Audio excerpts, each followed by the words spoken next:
Spoštovane in spoštovani, v posebno čast si štejemo, da bo sejem otvorila predsednica Republike Slovenije, gospa Nataša Pirc Musar, ki jo sedaj vabimo tudi k nagovoru.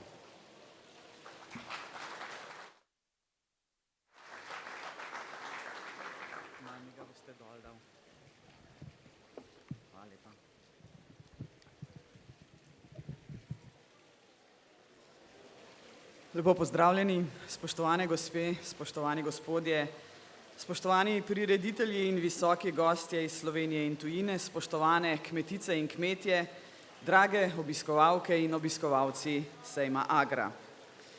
Hvaležna sem vam za povabilo in izkazano čast, da spregovorim ob odprtju 61. mednarodnega kmetijsko-živilskega sejma Agra. Čestitam vam za dolgoletno tradicijo, predano delo in vizijo, ki so sejem ustoličili kot enega od najpomembnejših vsakoletnih kmetijsko-živilskih dogodkov v tem delu Evrope.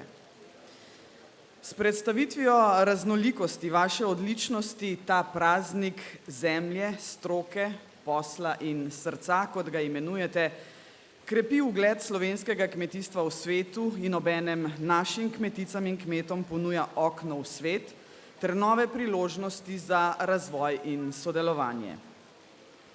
1700 razstavljavcev iz 35 držav je zavidljiv dosežek, ki potrjuje prepoznavnost sejma v tujini, pritrjuje pomembnosti mednarodnega sodelovanja na področju kmetijstva in živilstva ter izmenjavi znanj in dobrih praks. Sejem poteka v prijetnem domačem vzdušju, kar sem doživela že lani, zato sem z veseljem spet prišla med vas. Kot smo že slišali, letošnji sejem poteka v mednarodnem letu prosa, ki ga je razglasila Generalna skupščina Organizacije združenih narodov, zato med nami še posebej toplo pozdravljam veleposlanico Republike Indije, ki je letošnja država partnerica in je bila pobudnica razglasitve tega mednarodnega leta. Slovenijo in Indijo povezuje dolgoletno prijateljstvo in zavezanost k trajnostnemu razvoju, spoštovanju in ohranjanju okolja, še posebej prsti, ki je največji ekosistem na kopnem, pa tudi bogata in raznolika tradicija kmetijstva in pridelave živil. Vaša ekscelenca, hvala, da je Indija sprejela naše vabilo.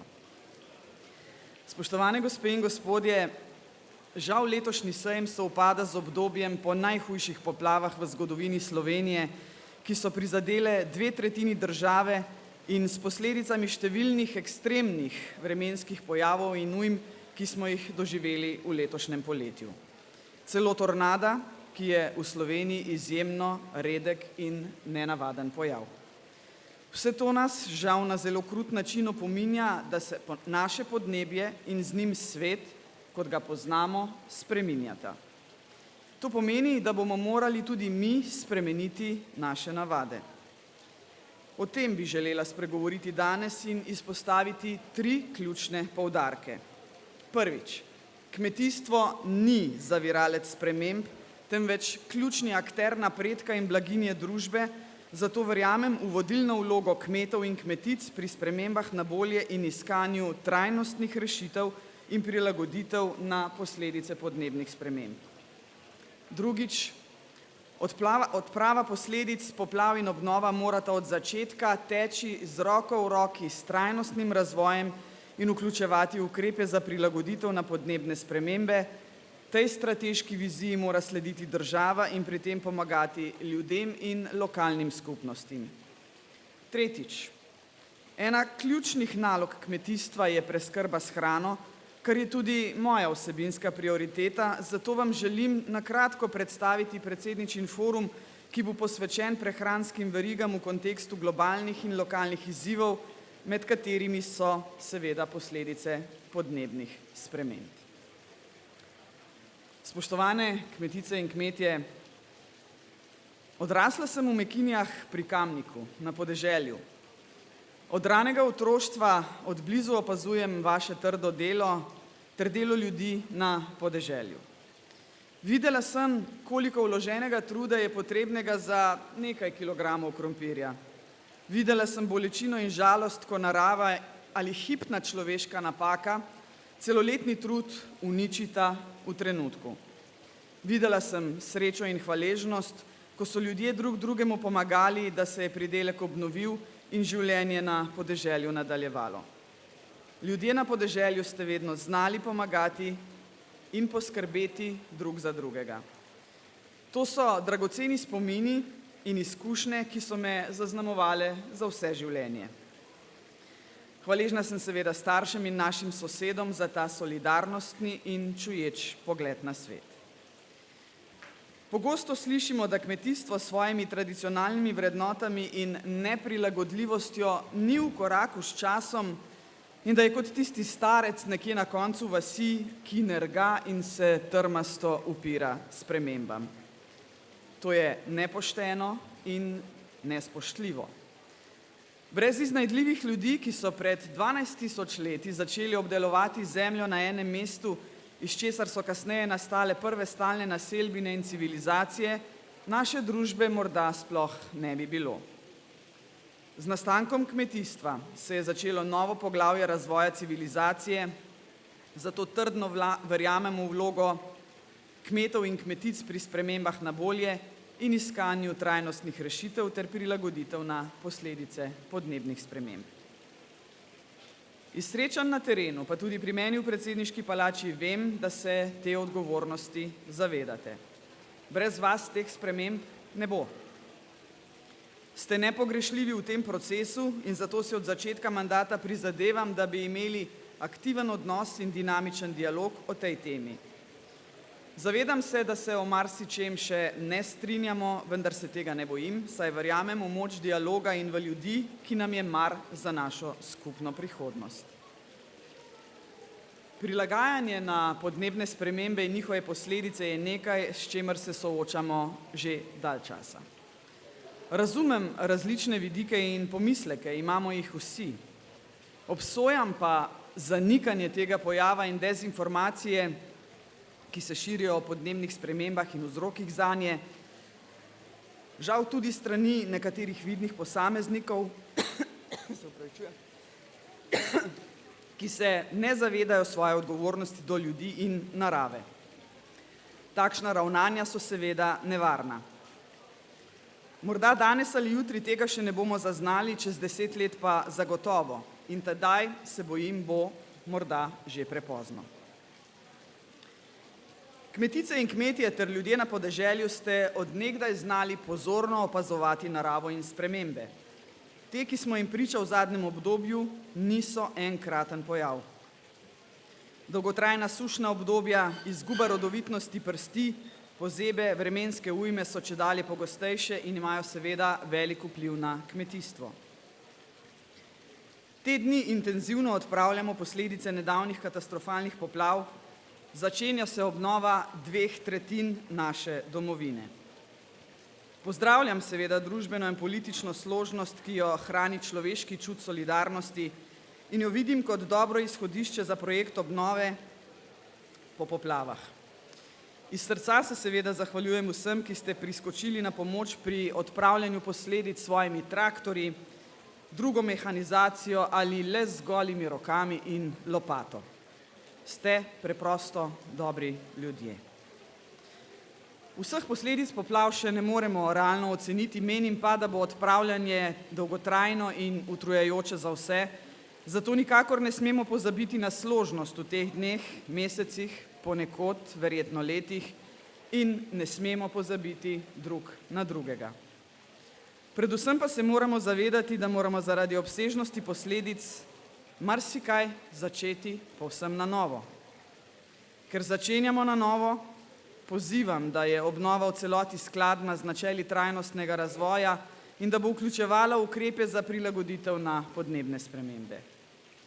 Ko bomo torej ljudem, ki so izgubili domove, gradili nove hiše, tega prosim ne počnimo na hitro in na pamet. Vsi si zaslužimo bolje. Razmišljati moramo širše o varni umeščenosti v prostor, o protipotresnih in protipoplavnih ukrepih, o možnostih za pridobivanje energije iz obnovljivih virov. Kot država in odgovorna družba ljudi in lokalnih skupnosti ne smemo pustiti na cedilu. Popoplavna obnova ob upoštevanju podnebnih sprememb mora biti s strani države jasno in strateško zastavljena in vodena, dobro koordinirana ter utemeljena na vsem doslej zbranem znanju o naravi in spremembah v podnebju. Gre za preživetje in pozivam vse, da sledimo temu cilju. Le tako si bomo zagotovili prihodnost in bomo lažje naslovili tudi druge izzive, ki so neposredno ali posredno povezani s posledicami podnebnih sprememb in drugih globalnih pojavov v družbi. Eden od teh izzivov, ki je neposredno povezan s kmetijstvom, so prehranski sistemi. Za naslednje desetletje je po mojem mnenju ključno, da najdemo način, kako pridelati dovolj kakovostne hrane, da ne bomo odvisni od uvoza in različnih ekonomskih tveganj, predvsem pa, da bomo vse to znali in zmogli doseči tudi v ekstremnih vremenskih razmerah. Govorim seveda o trajnostnem sonaravnem razvoju na vseh področjih življenja. To vidim kot bistvo, iz katerega je nastalo kmetijstvo. Razumevanje narave in poznavanje njenih naravnih procesov, domiselnost pri iskanju rešitev za izzive ter spoštljivost do živih bitij in planeta, ki si ga delimo z njimi. Sredi oktobra s sodelavci pripravljamo drugi predsedničin forum, na katerem bomo z različnimi strokovnjaki in predstavniki kmetijstva iskali priporočila za ukrepe na področju trajnostne preobrazbe prehranskih sistemov in doseganja prehranske suverenosti. Nekatere paneliste seveda vidim tu med vami in sem vam hvaležna, da ste sprejeli moje povabilo za sodelovanje. V 21. stoletju imamo ljudje dovolj znanja in vedenja, da z nekaj inovativnimi spremembami naših že preveč zakoreninjenih navad lahko bolje zaščitimo okolje in sebe pred posledicami podnebnih sprememb in jih tudi upočasnimo, ukolikor je to v naši moči. In te moči je veliko.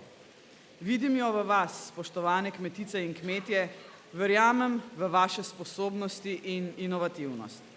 Sedaj smo na kritični točki, ko so posledice podnebnih sprememb čedalje bolj krute in vidno, ampak res vidno vplivajo na kakovost našega življenja in tudi hrane. Na območjih, kjer primanjkuje vode, potrebujemo namakalne sisteme. V krajih, ki jih je že tolikokrat prizadela pozeba, potrebujemo sistem oroševanja. Pridelke moramo zaščititi s protitočnimi mrežami. Pridelovanje lahko znatno izboljšamo z rastlinjaki. Več pozornosti moramo nameniti uporabnosti deževnice, kjer je to le mogoče. Ampak vse to seveda veste. Vseeno se mi zdi vredno, da to poudarim. Seveda moramo bolje izkoristiti obnovljive vire energije, ki so nam v Sloveniji na voljo. Les, voda, veter in sonce in počasi reči ne fosilnim gorivom. Seveda pa potrebujemo tudi zdravo in rodovitno prst, ki je živ ekosistem in brez katerega ni kmetijstva. Kljub trpežnosti se prst izčrpava, obnova pa seveda traja zelo dolgo. No in o tem bomo govorili na predsedničinem forumu. In ne želim, da bo ta forum še eno srečanje v vrsti tistih, ki se odražajo v enostranskem dajanju navodil, ki jih morate kmetice in kmetje spoštovati in jim slediti. Ne gre namreč za navodila. Kmetice in kmetje pri trajnostnem razvoju res ne smete biti prepuščeni sami sebi. Država mora skupaj z vami, z vašim znanjem in izkušnjami sooblikovati usmeritve trajnostnega razvoja ter ustrezno podpirati dobre prakse. Govorim seveda o sinergiji vizij, različnih znanj in izkušenj, vse to pa mora biti usmerjeno v isti cilj. Pri tem vas seveda prosim za sodelovanje in vas že sedaj vabim, da mi pošljete predloge, ki jih bomo s sodelavci pozorno preučili. Prijazno vas vabim tudi k branju dokumenta Rodovitna prst za dobro kmeta in okolja, Najdete ga na naši spletni strani, v katerem je zbranih več informacij in smernic za ohranitveni način kmetijstva. Spoštovane gospe in gospodje, pred nami so pomembni izzivi. Odločitve o naši prihodnosti ne bodo lahke, nujno pa je, da izberemo pravo pot.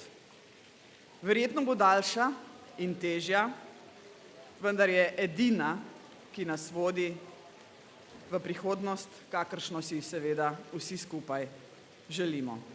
Hvala lepa za pozornost in želim vam uspešno izveden ponos slovenskega kmetijstva, sejem Agra.